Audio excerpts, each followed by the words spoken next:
Justin Welby, the first Archbishop of Canterbury to quit in shame. Today, his first and only interview since he stepped down, when the church was accused of covering up hideous abuse and he fell short. Just for the avoidance of doubt, I am utterly sorry and feel a deep sense of personal failure. What will the victims make of Welby's explanations now? Justin Welby continues to refuse to meet, to refuse to answer our questions, and walks by on the other side. Whatever he says, he walks by on the other side. With us live this morning, the Home Secretary Yvette Cooper and Alex Burghart from the Conservatives, the shadow Chancellor of the Duchy of Lancaster. And at the desk for the next 60 minutes, Dame Jasvinder Sanghera, dismissed from safeguarding at the Church of England after falling out with senior bishops, columnist and broadcaster Jane Moore, and Cambridge professor Jason Arday.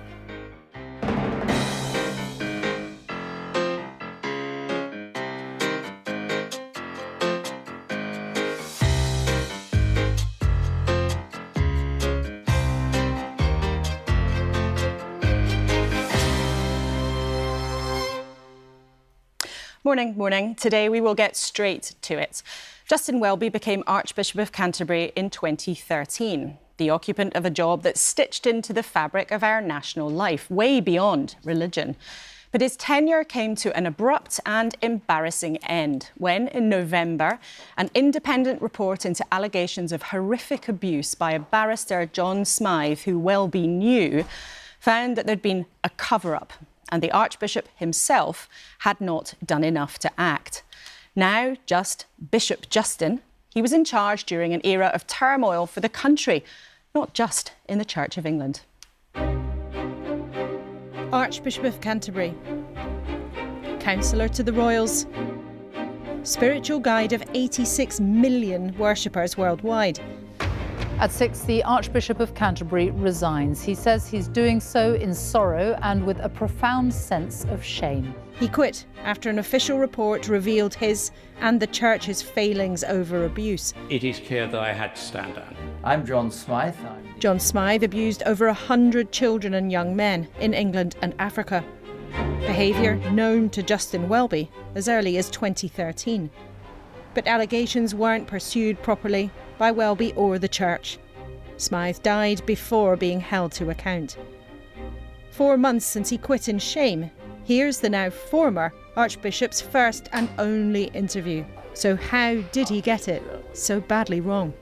It's the first time that you've spoken like this since you made the decision to resign. Why did you go?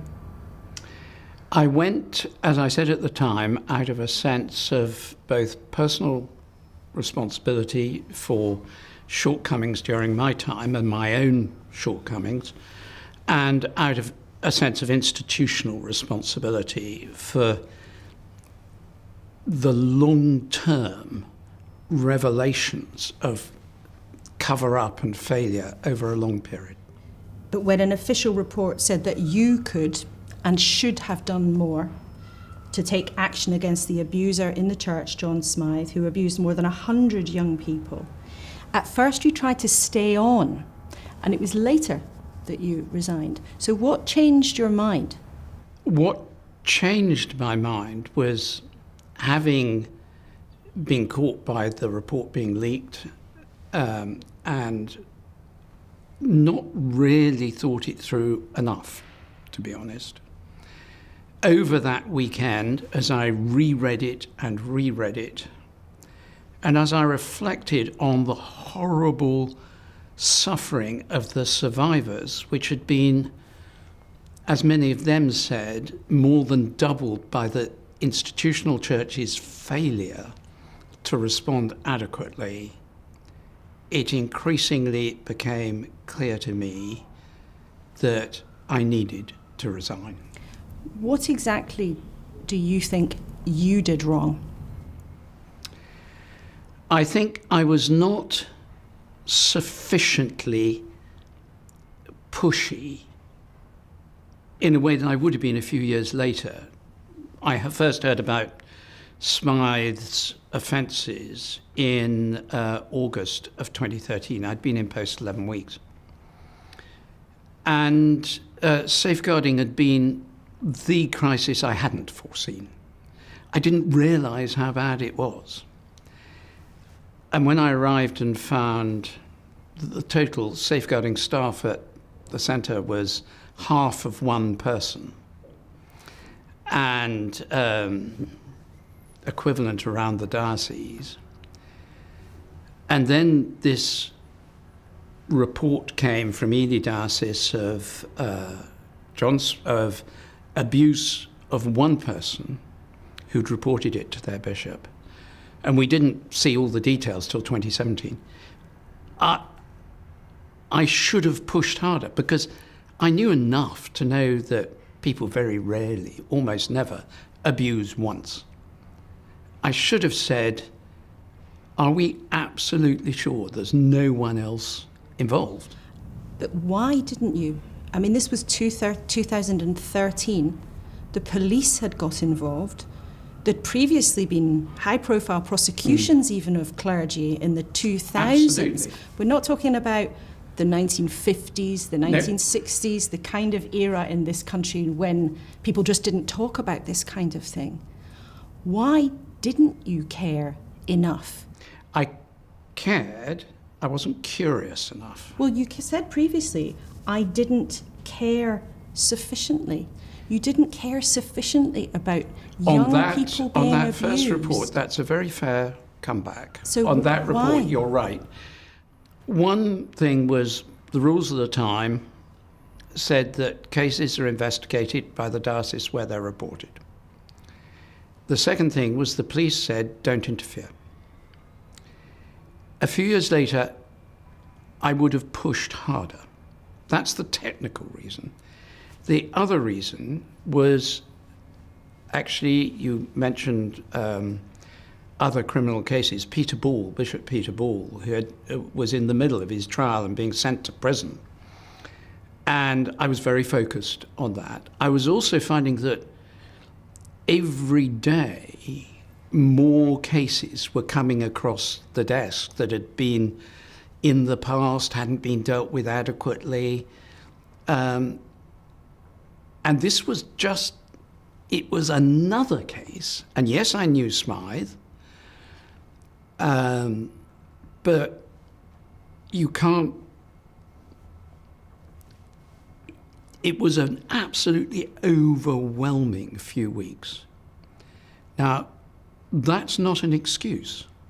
It's a reason, it's not an excuse. But the police had been called And over allegations of abuse being carried out by someone you knew. Exactly. You'd been warned years before in a different context that he wasn't a nice man. It was overwhelming. One was trying to prioritise. And we knew with Peter Ball that there were numerous victims and survivors, one of the victims had committed suicide. That was so horrific and it seemed so much bigger. But I think it's easy to sound defensive over this. The reality is I got it wrong. I did not do, as Archbishop, there are no excuses. Being overwhelmed is a reason, it isn't an excuse. Some of the victims of John Smythe think that you were tone deaf. You took years to meet them. You didn't follow up that allegation, even though you knew the police were involved. I certainly, since then, with the victims of Smythe that I'd met, and I'd met them before, back in 2020 or 2021 on an online thing, because it was COVID, I said sorry. And certainly, as I've met the ones who wanted to meet me, I have said sorry very much. And just for the avoidance of doubt, I am utterly sorry and feel a deep sense of personal failure, both for the victims of Smythe not being picked up sufficiently after 2017 when we knew the extent of it, and for my own personal failures. The victims of Smythe, and indeed other abusers in the church, feel that the culture was significantly to blame for the fact that they weren't taken seriously. And the fact that when you made your speech in Parliament, you cracked some jokes, you talked about being technically in charge when you were in charge, you talked about a head having to roll. That caused profound upset. It did cause profound upset, and I am profoundly ashamed of that, and I apologised within 24 hours, and I remain deeply ashamed. It's one of those moments where, when I think of it, I just wince. It was entirely wrong and entirely inexcusable. What were you thinking? I wasn't in a good space at the time. I shouldn't have done a valedictory speech at all. Because some victims believe actually the fact that for whatever reason you saw fit to joke about what had happened in public is revealing of the problem all along, is that senior people in the church for many years just haven't got it. And the church tactic is deny, delay, sometimes even denounce the victims. I can absolutely understand why they should think that. It's not the case. A lot has changed. And if you look at our safeguarding now, for current cases, we have something close to 60 people in Church House in Westminster who work on training, on equipping, and on investigation. And the big thing, the front line, is every parish has a parish safeguarding officer. And yet there's still no mandatory reporting in the church. There's still not a fully independent safeguarding system, which many people believe the only way to put this in order is to say the church can't handle this. You need to get an outside organisation. And you would know from looking back over what I've said that I am entirely in favour of independent safeguarding. And you were the boss for more than 10 years and it didn't happen. It didn't happen because you have to get it through the General Synod. So why don't they want it? Why are they resistant? And I think a lot of people watching this will be wondering, not just about what happened in your time in church, but what is it more generally about religious organisations that find problems of abuse when they emerge so hard to deal with?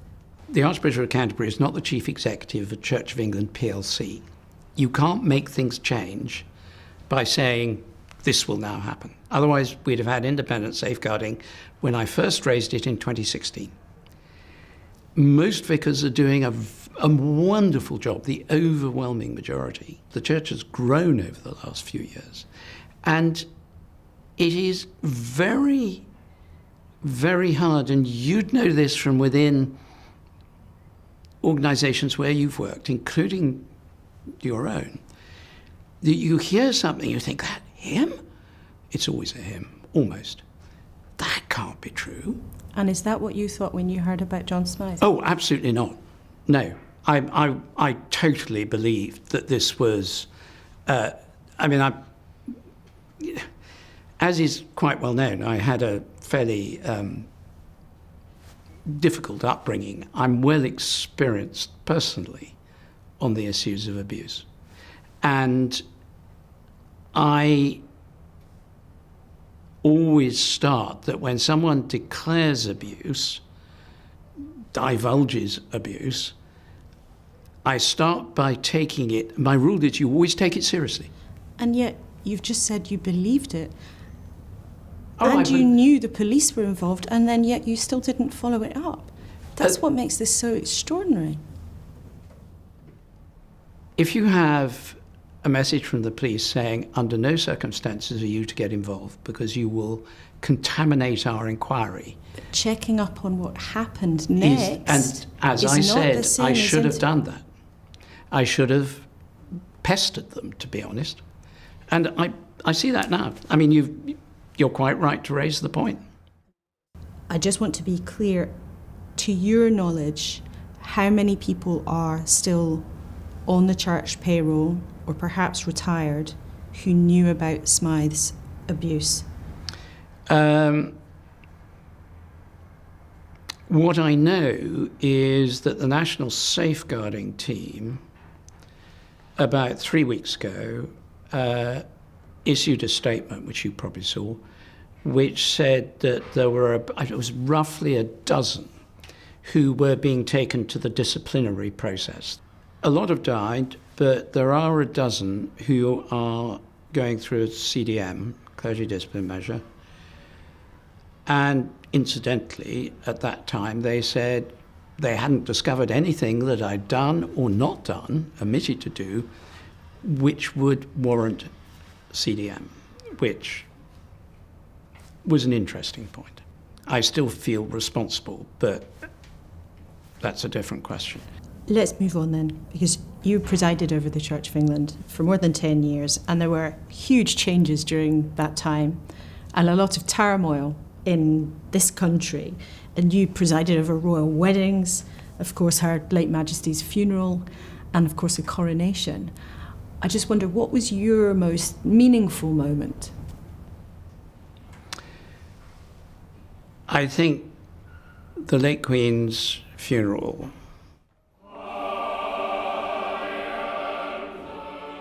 The experience of that week. An extraordinary moment of being aware of the turn of history. Let us commend to the mercy of God, our Maker and Redeemer, the soul of Elizabeth, our late Queen. It was a beautiful sunny day.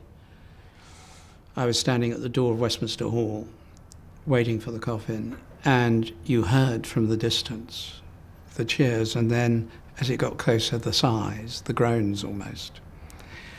The coronation, I mean, the greatest privilege one could ever ask for was to be involved in that. God save the King! God save the King! The most significant moment of that service for me was the anointing, which of course was behind the screen. There has also, alongside lots and lots of turmoil in the UK, in the last 10 years, been a lot of changes in our culture and also how we talk to each other. And Indeed. There's been a speeding up, if you like, of public conversation that's often more vitriolic. Yes. Is that something that you've observed? Is that something you worry about? Yes. I think the biggest challenge long-term this country faces is social cohesion. Whether you are in favour or against or neutral, we are now certainly in the top 2 or 3, possibly the most diverse nation on earth. And that has happened in half a century. And the challenge of that is working out who we are. People want a cohesive society. They want a society where we know who we are and what we value and where we're going. And this is where the church plays its role. You wrote, though, about social media last year that we can hate at a distance. Yes. And because of the intimacy or a tweet or a blog post, that hatred cuts into us. Do you think we rush to judge now? I think we rush to judge. The first question one hears on most interviews, I heard one yesterday, is, are you going to resign? And having been the object of that question, it's a very difficult one to answer, because you think, am I letting people down? Is it the right thing to do? You know, it's a complicated question. I think there is a rush to judgment. There is this immense, and this goes back half a century, immense distrust of institutions. And there's a point where you need institutions to hold society together. And there's an absence, I'm not talking about safeguarding here, there is an absence of forgiveness. We don't treat our leaders as human.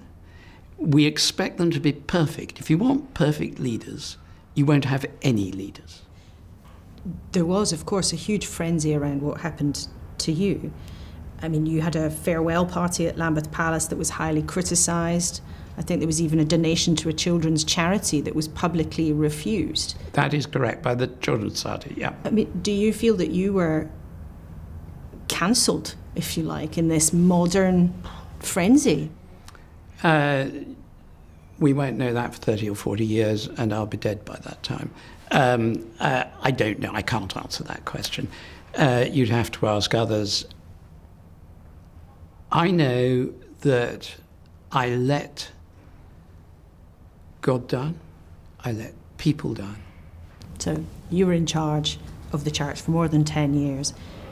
There were vigorous conversations during that time about same-sex relationships and about women. As we talk today, women can still be refused by some parishes, and gay people still can't have the same kind of celebration in a church as straight people. They can't have Exactly. legal marriage in the Church of England. Or even a service of blessing in every church. Yeah. In what way, then, can people look at that and think the church reflects the modern UK, where both women and gay people are treated as second-class citizens? The Church of England is one part of 85 million people in 165 countries with over 2,000 cultures and languages. The average Anglican is a woman in her 30s in sub-Saharan Africa on less than $4 a day, a woman. The changes have been enormous. So, coming back to the UK, I'm not trying to avoid your question, I'm trying to put it in context. Coming back to the UK, if I were to say to you, do you agree on everything with all of your extended family? I suspect you'd say no, because I don't know anyone who'd say yes, and be honest. The church is not a self-selecting club. It is the family of Christ. It is God's family. And we disagree amongst each other, but that doesn't stop us being family. And the role of the Archbishop and of the bishops is to allow people to remain in the family without totally dismissing standards that are essential. But in that family, as it stands, gay people and women might be entitled to think they're not as welcome. They're not equal members of the family. And some people also in the church might feel that it was more the Archbishop of Canterbury's role to lead this rather than to fudge it in order to try to keep that family together. What do you say to that? I would say there's a practical political reason. You have to get it through the General Synod of the Church of England. So are they out of date? I'm not saying that. I'm saying they have very different views. And there isn't a big enough majority to get it through. You need a 2/3 majority under the rules Parliament set. And we wouldn't have got women bishops through if we hadn't made provision for those who on theological grounds have a different view. Is it disappointing to you, though, as somebody who Yes. wanted that to happen? So Yes. you left the job disappointed at the... Yes. Yes. And let's just end then where we began. Your career as Archbishop of Canterbury, the most senior job anybody in your position could have dreamt of, ended in a very public and a very painful way. But you've mentioned today, and you've written and talked before a lot about forgiveness. Would you like the victims of John Smythe to forgive you? Obviously, but it's not about me. When we talk about safeguarding, the centre of it are the victims and survivors. I have never, ever said to a survivor, you must forgive, because that is their sovereign, absolute, individual choice. Everyone wants to be forgiven, but to demand forgiveness is to abuse again. The Macon report, though, the official report into this, does suggest, it says it's really unlikely that you didn't know anything before 2013. I you can believe it or not, I did not have a clue. You wrote, to forgive is not to pretend that nothing's happened. It's the opposite. It accepts the full weight of the wrong. Do you forgive John Smythe? Yes. I think if he was alive and I saw him, but it's not me he's abused. He's abused the victims and survivors. So whether I forgive or not is, to a large extent, irrelevant. What matters is, are the survivors and everyone responds differently to abuse, but are the survivors sufficiently loved by the church and cared for and are enabled, liberated to rebuild their lives? After that, you can start talking about forgiveness. And we know many of his victims don't feel that the church has shown them love. Exactly. And they don't feel that you showed them moral leadership. Yes. How do you think a victim of John Smythe might react to you saying that you could forgive him? Because he didn't abuse you. I would say exactly what I just said. It's not about whether I do. Yes, you asked me a question, I gave an honest answer. But I also said that that's irrelevant. The point is the church, nobody's going to say to them, you must forgive. I've never said it to a survivor, I never would. But is the church behaving in a way and loving in a way, and it hasn't, in a way that enables people to have that choice freely for themselves, and not because some archbishop has said it's a good thing. That's what matters. Justin Welby, thank you so much for speaking to us today. Thank you very much. Well, we showed the interview to one of Smythe's victims, known as Graham. He didn't want to show his face, but he was happy to give us his perspective. So what did he make of Justin Welby saying he forgives John Smythe? I came forward 13 years ago, and what the church has put me through makes the historic abuse pale into insignificance. It's been the most extraordinary, traumatic journey, trying to get answers, trying to get any kind of support. I don't care about Smythe. Justin Welby said the reason, or one of the reasons he hadn't acted back in 2013 was because there was an overwhelming number of cases and he'd been overwhelmed by what was going on. What did you make of that explanation? If this case, and I've got notes from a subject access request that state quite clearly blood, state quite clearly underage boys getting beaten, if that was not a priority, then what was? You may be swamped by other cases, but if this one wasn't fairly close to the top of the pile, what was? He had a direct contact into the camps, his knowledge of John Smythe, whether he was overwhelmed or not, this was a priority. And why do you think it wasn't then? I mean, do you believe what he said today, that there was simply too much going on, that he wasn't able to make it a priority? Or do you think he's still scrabbling around for explanations for something that many people struggle to understand? Oh, I think he's scrabbling around for explanations. I think there was an awful lot in that interview which just has me shouting at the screen saying, no, that's just not right. The church still is overwhelmed with abuse cases. It is no better at dealing with them. There are people coming forward week in, week out who don't trust the church, who go to other advocates who will work on their behalf. The church is no better at dealing with this than it ever was and remains overwhelmed. Justin Welby said, for the avoidance of doubt, that he really is sorry. Do you accept his apology? Do you believe he means it? Laura, I've said before that if in 2017 he had contacted us, said, I will come and apologise to you personally, I am sorry, I messed up, I would have forgiven him immediately. But he never has in those terms. And will you ever forgive him? Not if he continues to blank us and refuses to tell us the truth. We're the victims. We deserve to know what happened, and we don't yet. Well, the Church of England told us they're deeply sorry for the abuse John Smythe's survivors suffered, and they said if anyone comes forward to the Church today with a concern, they'll be heard and responded to carefully and compassionately. In the past 10 years, the Church has developed and strengthened its safeguarding policies and practices.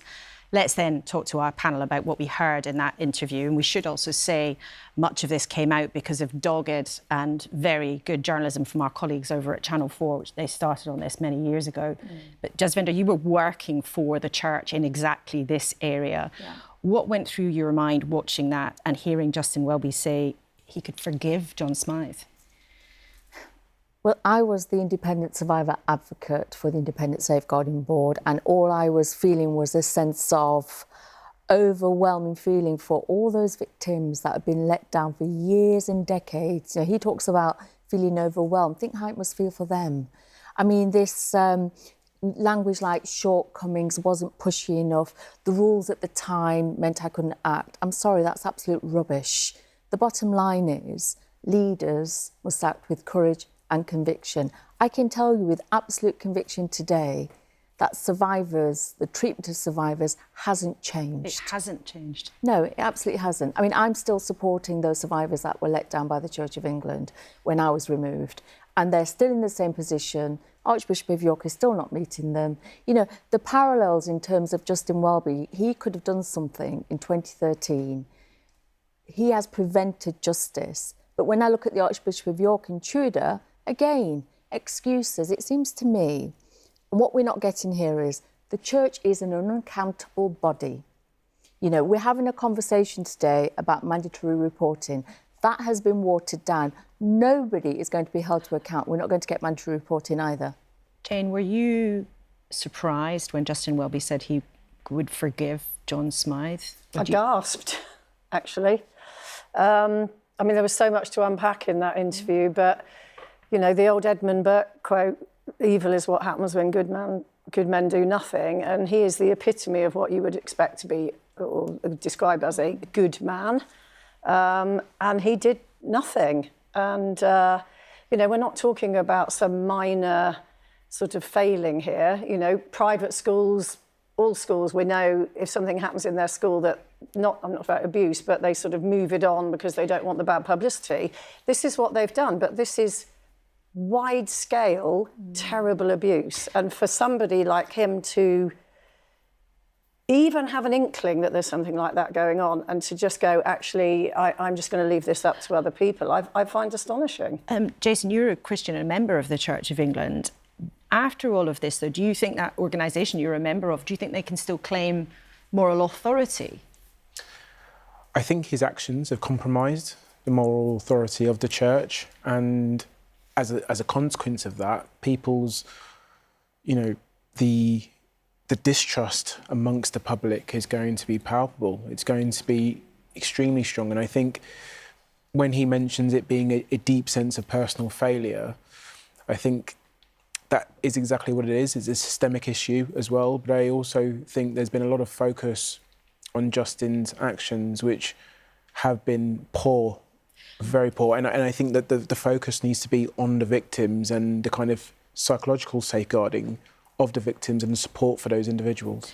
And yet, Jane, I mean, Justin Welby does also clearly believe, and I think some people in political circles might agree with him, that there is sometimes a real frenzy and a rush to judgment of leaders, even when they're dealing with very sensitive and complicated issues. Do you have any sympathy with that? Do you think he has a right to make those sorts of comments given what's happened? I have sympathy in other situations. So I've heard him interviewed in the past where he's maybe spoken about politicians and the pressure that they're under. Little did he know that he would himself be under that pressure at this point. But I think when it comes to wide-scale abuse of children, all bets are off. I don't think you can mitigate with, oh, well, you know, so-and-so put a bit of pressure on me. And of course, among the pressure is the survivors, the victims and the survivors wanting answers. So, you know, yes, the media have put pressure. Yes, there's been a lot of online pressure from people, but there's a reason for that. Jasvinder, we're going to talk to the Home Secretary in a couple of minutes' time. And this has, been your life's work, really, is working in safeguarding and trying to protect vulnerable people. More broadly, is safeguarding up to scratch in the UK? No, it's not. And we're going to miss a once-in-a-lifetime opportunity if we don't have mandatory reporting. So what do you mean by that for people who haven't been following it closely? The thing here is that it's been watered down. Mandatory reporting should mean that if you suspect, if you believe a child is going to be abused... In any organisation, school, church, absolutely, anywhere. You have a responsibility and a duty to report that. As it stands, it's been put on the employer to do a referral to DBS. I mean, no employer is going to do that. If I think about the Church of England, their focus is reputational damage. So they're not going to want that at all. So, we've got to think about this space in terms of the protection of individuals. And the only way you're going to do that is to create a culture that really speaks out to this, and we all play a part. And mandatory reporting will give that buzz. OK, well, that's really interesting to hear your views. All three of you. We'll be back with you later in the show. Thank you. And of course, really important to say, if you or someone you know has been affected by this kind of issue and needs help or support, there is lots of it out there. You can look at the BBC's Action Line. The website address is there for you now on the screen, and that can take you to all sorts of organisations who can help and support. Let's then talk to the Home Secretary, Yvette Cooper, who's with us this morning. Good morning, Laura. Good morning. Just first of all, what did you think when you heard Justin Welby say that he forgave John Smythe? Well, I think your whole interview, Laura, was a reminder, really, of not just the scale of child sexual abuse and exploitation, but also the scale of failure for a series of institutions, not just the Church of England, but other institutions as well, to take seriously these appalling crimes.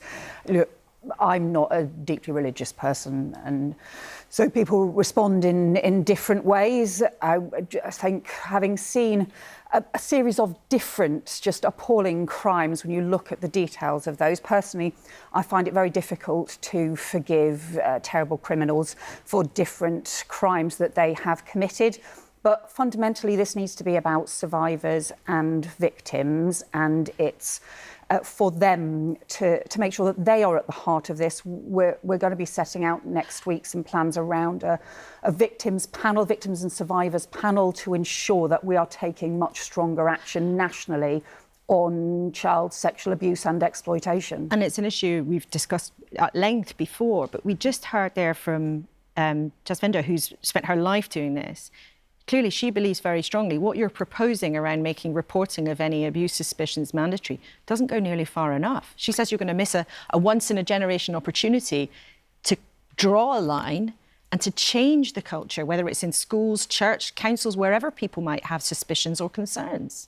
Well, we're bringing forward the new law in Parliament to introduce mandatory reporting, and that will be a requirement on anybody that's covered by the sort of disclosure and barring service. In other words, that anybody that's got that protected work with children will have an obligation to report any suspected child abuse. And we're also strengthening that by making it a criminal offence for anyone who then tries to prevent reporting or tries to cover it up. So much stronger criminal very sanctions. Clearly that actually if you leave it up to employers, they're not going to go and check it out. People won't do it. It won't make enough of a difference. Is she wrong? Well, the responsibility is on those who work with children, and for them to be able to make those reports, and it is a mandatory duty to report.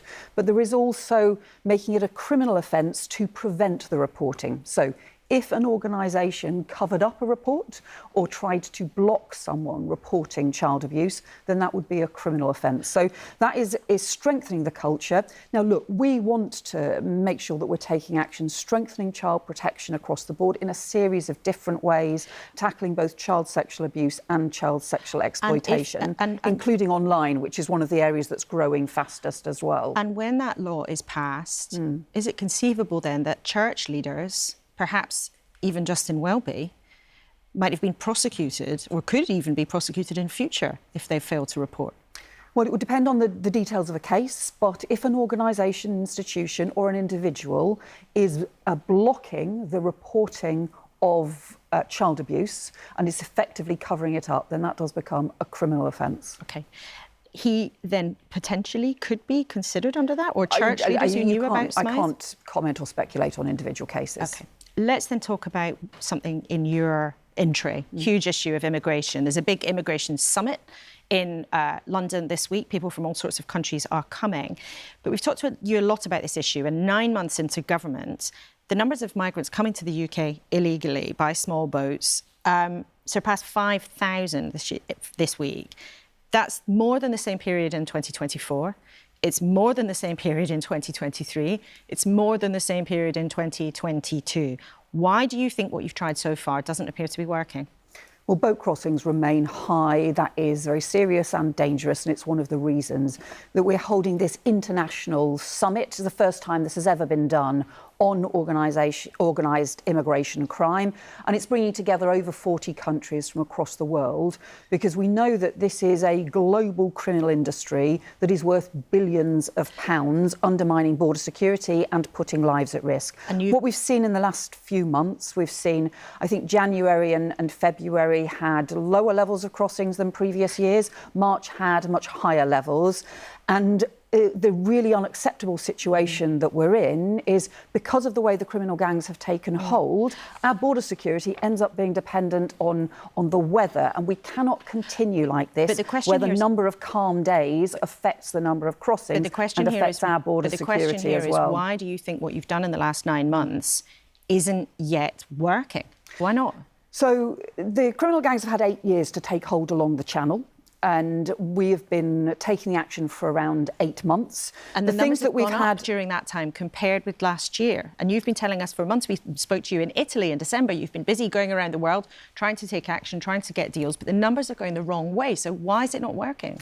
So I've obviously set out the issues that we've had in January, February and March. We've seen higher numbers in March, lower numbers in January and February, and that's reflected in the number of calm days. We cannot carry on with border security being so dependent on the number of calm days that happen in the Channel, but the reason that is happening is because the criminal gangs still have a deep hold. So the action that we are taking to address this is much stronger action with France, including new measures that will take place in the course of this year. France has agreed now to take action and to intervene in French waters. They've never done that before. That is a big and important change, and the previous government tried to implement that. This is something that we have managed to achieve as a result of our close working with France. But the question I think people have is, you've been busy doing all of these things. You've just reminded us of some of the actions you have taken, but it doesn't seem to be working. And this week you're going to try to, again, to make it harder for businesses to employ illegal immigrants. For the first time, they could be prosecuted for that, even if they're casual workers. How many people do you think you're going to be able to catch in that by changing that? Well, we've had a 40% increase in illegal working raids since the elections. So some of the changes that we've made that are having an impact already is a 20% increase in returns, over 19,000 people returned who have no right to be in the UK, and we'll update those figures shortly. And then also a nearly 40% increase in illegal working raids and arrests. But we need to do more, because this is not reaching the gig economy, where employers don't have to do eligibility for work checks, and you can end up with criminal gangs promise people illegal work just as they then take their money for illegal crossings. So how many people do you expect then to be able to pin down by changing these rules? How many people? Well, we'll introduce the rules. That will be part of the legislation, and then we will continue to ramp up the scale of enforcement. So what we need is for employers themselves to take action that prevents the illegal working in the first place. So some of this is about us increasing enforcement, but some of this is the prevention action that we need employers to take. So that's why it's difficult to put single figures on it, because you need both the prevention side and also the enforcement side, because the rules need to be respected and enforced. And frankly, for far too long, they just haven't been. But some people in the opposition would say, actually, what you're doing is you're making lots of small changes all over the place, trying to sort of fiddle with the dials rather than doing something much more radical. But in the last few weeks, there have been reports that you are reviewing what's called Article 8, so part of the European Convention on Human Rights, which is meant to guarantee right to a family life. Now, everyone watching will have heard those stories when someone who's come here illegally, who appears to be using that to try to stay in the UK, when actually many people will think they don't have a right to be here, they should be deported. Is it correct? Can you confirm that you are looking at changing how that law is applied here? Well, we continue to support international law. That is really important, and it's because we support international law that we've managed to get new agreements with France and Germany. There have been some cases that do raise some real significant concerns, and that is also about the way in which the immigration asylum system operates. It's about the application, including of Article 8, as the Prime Minister has said. So we are reviewing all of this area to make sure that really the immigration asylum system works effectively in the way that Parliament meant it to, and make sure that there is a sort of proper sense of control in the system.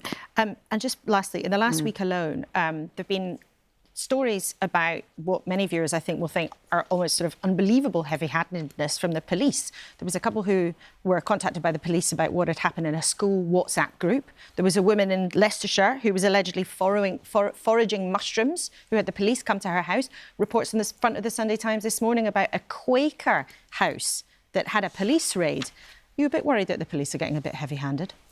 Well, I've made clear to the police that the priorities, this government's priorities for policing, are reducing serious violence. That includes knife crime, violence against women and girls, and we've set a mission to halve serious violence over the next 10 years. So not raiding Quaker houses or going to the house of people who've been foraging for mushrooms. Bringing back neighbourhood policing, tackling those crimes in town centres, like the shoplifting, mobile phone theft, antisocial behaviour in town centres, because those are the things that really impact on confidence in communities. We're introducing a new performance framework for police, so those will be the issues they'll be measured on.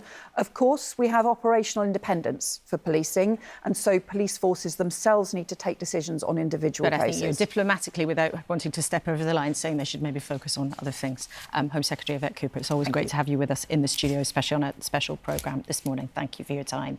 Now, remember, of course, as ever, we want to know what you think. You can email us, kuenssberg@bbc.co.uk, or on social media. If you're that way inclined, you can use the hashtag BBC Laura K on all the different platforms. And you can message us on WhatsApp too. The number is there for you now. It's 08000 282 161, and we'll share some of that with you later in the show and in our newsletter every Thursday.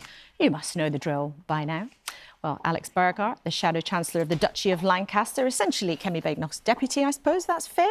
Oh, you're shaking your head, I'm not Kemi's deputy. Okay, well, it's good to have you with us in the studio this morning. First of all, people will want to know what you made of listening to Justin Welby's comments this morning. I thought it was a really interesting interview, Laura. And I before I became an MP, one of the jobs I had was working on child protection in the Department for Education. I helped set up Monroe Review of Child Protection with Tim Lawton back in 2010. And I think the first thing that came to my mind when hearing the former Archbishop talk about being overwhelmed, lots of these cases coming across his desk. What's happened to those cases now? Have they all been investigated? Are we confident that everybody's received the response that they're looking for? So I think that really has to be our first priority. And I was quite struck by the fact that this case had gotten missed. So what about the others? So I think, there are clearly some questions to answer there for the Church and ultimately for Mr Welby's successor. And what about safeguarding more broadly? I mean, Dame Desvinder's told us very clearly this morning that safeguarding, in her view, in the UK is not up to scratch. And when you were in government, there were all sorts of recommendations that you didn't implement that were made by the very eminent Professor Alexis Jay, who looked at this stuff for years and years and years. Why did you not implement all of her recommendations? But there are practical considerations around a lot of ideas relating to safeguarding. For example, you've been talking this morning about mandatory reporting. And obviously, there are elements of mandatory reporting that seem to make sense. However, as has been pointed out by a lot of people in the past, if you have a very tight regime of mandatory reporting, the risk is that everyone will then over-report because they will be worried that something might be construed in the future as having been possibly abusive and that they will then be up in court for having not reported it. And the risk is you create a huge haystack of observations that someone then has to pick through. And the real cases might then get lost. But Professor Alexis Jay, who's an incredibly well-respected expert in this field, who spent, I think it was 7 years, looking at this issue right across the UK, looking at church, grooming gangs, all sorts of things. She was pretty frustrated by the Conservatives' lack of action on this. She said they just need to get on and do it. Well, there were lots of things that we did do whilst we were in power, Laura, and I've already talked about the Munro Review of Child Protection, which was one of the most far-reaching reviews and changes of its kind. So I don't think it's quite fair to characterise us as having done nothing at all. I'm sure that people, obviously some people... Nobody said that, but Professor Alexis Jay was very frustrated that the lack of action that was taken after she studied this area for many years. Yeah, but we obviously did implement many of her recommendations, so I don't think it's fair to criticise us in that way. OK. Let's then talk about immigration, because the business of Westminster in the next few days is going to be focused on this immigration summit. The government wants to close loopholes relating to casual workers who might be being employed illegally. Will you support them in that? Yeah, we'll look at the details of that. But this is the wrong end of the problem. The fact of the matter is that when the government came into power last summer, it scrapped the deterrent programme that we had set up, that we had been in the process of implementing. Well, sending people to Rwanda, absolutely, which never happened in any great scale at all, and there was no evidence that it may or may not have worked. There is firm evidence from Australia that deterrent programmes do work. In Australia, not the same as here, and Labour can't be sure that it would have been a disaster. You can't be sure that it would have worked. That was ready to go. And Labour came in, they won a majority, and they scrapped it. There is now no deterrent programme. There is unanimity amongst many agencies that you have to have some form of deterrent. And without that, as you said to the Home Secretary just now, the number of people crossing here illegally has gone up. We now have a 30% rise on the number of crossings from last year because the organised criminal gangs can see that there is no reason for them not to carry on. Well, that's why the government would say, as we heard from Yvette Cooper, they're trying to stop people working illegally in the black economy. But it's interesting, the former Prime Minister, Rishi Sunak, who's the one who stood with Stop the Boats blazoned on the lecterns and on every leaflet and Facebook advert going, he said that message was too stark. Is it impossible, actually, to do what you promised to do again and again and again and stop the boats completely? I think it's perfectly possible to set up an effective deterrent programme that will, at the very least, vastly reduce. And if you get it right, I see no reason why you can't stop crossings altogether. So you do believe you could stop crossings altogether? I think it's what you need is a mixture of interventions from deterrence in the Rwanda project that we proposed, alongside much better border patrol. And alongside very severe consequences for people who break the law by coming to this country, that you could certainly dramatically reduce and maybe stop. Local elections are coming soon, and the Mayor of Tees Valley, Ben Houchen, who's the most senior elected Conservative actually in office in this country, he suggests you should be pretty worried about what's coming. And he said this week, we can show people this in case they didn't read it, we need to do more and we need to work much harder to earn the right for the public to listen to us. We're not doing enough to earn the respect from others, journalists, political parties or the public. Most importantly, of course, the public. What are you getting wrong when people like Ben Houchen, who's in your party, think that you're just not cutting through? So a new generation has taken over the Conservative Party. We're under new leadership now. And you all have seen 10 days ago, Kemi Badenoch set out first of her major policy speeches this year, where she said we need an entirely new approach to energy. And the purpose of that speech, because the cost of energy is far too high. The cost of energy is far too high. It's currently going up under this government. And it's only by showing that you understand the problems that the country faces and that you are starting to put together solutions to those problems, that we can begin the process of winning back the trust of the British people. And I know that that's what we're going to do. Who has won, who is in office, he's very clear. He says politics is a street fight. It's not about making speeches at think tanks. He thinks you're getting it wrong. So do you think, is he wrong? I don't think that politics is just a street fight, Laura. I think it's also a process of working out in detail the solutions to the problem the country faces and presenting them in a fashion that means something to voters. I have every confidence that under Kemi, that's what this party is going to do. OK, well, great to have you with us again in the studio this morning. Thank you very much indeed for your time. Well, with the local election campaigns underway now, in the next few weeks, we will be hopefully hearing from the Lib Dems, Reform and the Greens as well. But let's then return to our main discussion this morning. Many of you have been getting in touch about our interview with Justin Welby. Chris told us, I'm just disgusted by these excuses. I'm sure this is hurtful for the victims. Simon, though, says we don't need perfection, we need honesty. Maintaining reputation is not honest and it keeps us less safe. But John told us, unlike some, Justin Welby has finally done the right thing and others should do the same. Thank you so much all for taking the time to write in, and we'll share some of that in our newsletter on Thursday. Let's, as we close, just talk about the future of the church. I mean, one of the interesting things, Jason, that Justin Welby points out is actually the Church of England has been growing after years of decline. Do you, as a Christian, feel it's still a relevant institution to most people in this country? Yes, I would say that, and obviously I would as a Christian, but I also recognise that we live in a more secular society. And do you think that it is realistic for the church to hold together? You know, many countries around the world are part of the Anglican community, often more small c conservative than the UK. Can it stay together?